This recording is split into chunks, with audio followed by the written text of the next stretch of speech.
Traditions say that the Apostle Bartholomew made it as far away as India to evangelize after the resurrection. And then after some time there, he then followed trade routes up to Armenia. That's a pretty impressive missionary career. He seems to have been a good friend of the Apostle Jude. They're mentioned together in the Bible several times, and it seems that Jude worked with him in Armenia, and they got the evangelization off to a really good start. So much so that Armenia was the first country to accept Christianity officially. And the Armenians have stayed very faithful to the faith up to today. On a sort of humorous note, there's a strong tradition as well that said that Bartholomew, when he was martyred, he was flayed alive.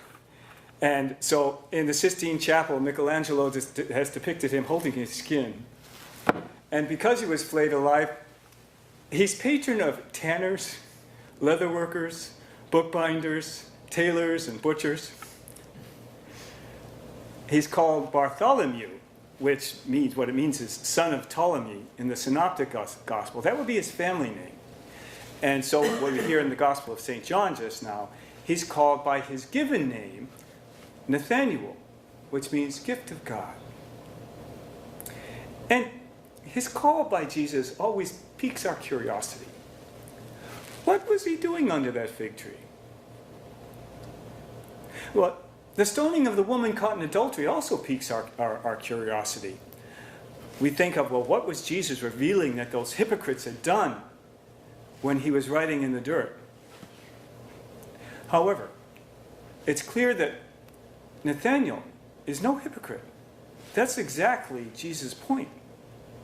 He is without duplicity. He's without guile.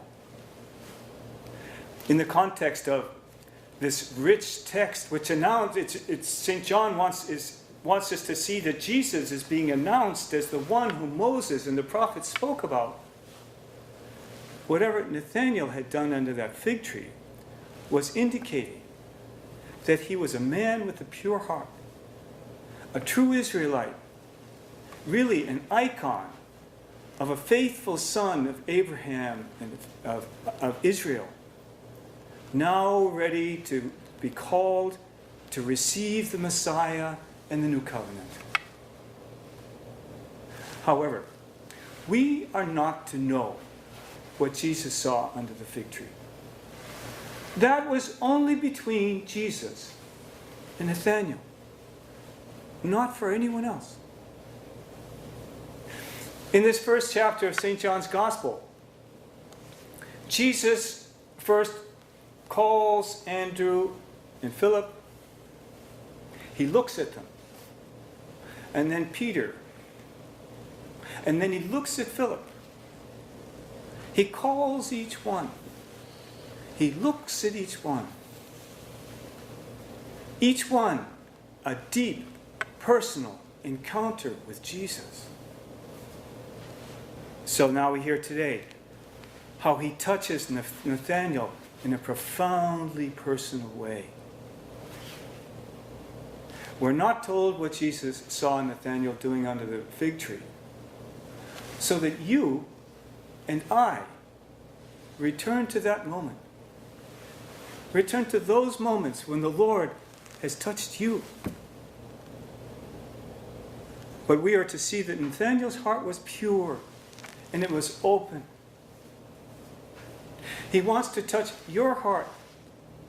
He wants to come into your family, your home, especially during these difficult COVID times. He wants to come to you and give you the strength, the light, and the wisdom you need now during these times. He is the one that you need now. Open your heart. Open your home to him. And let Our Lady help you.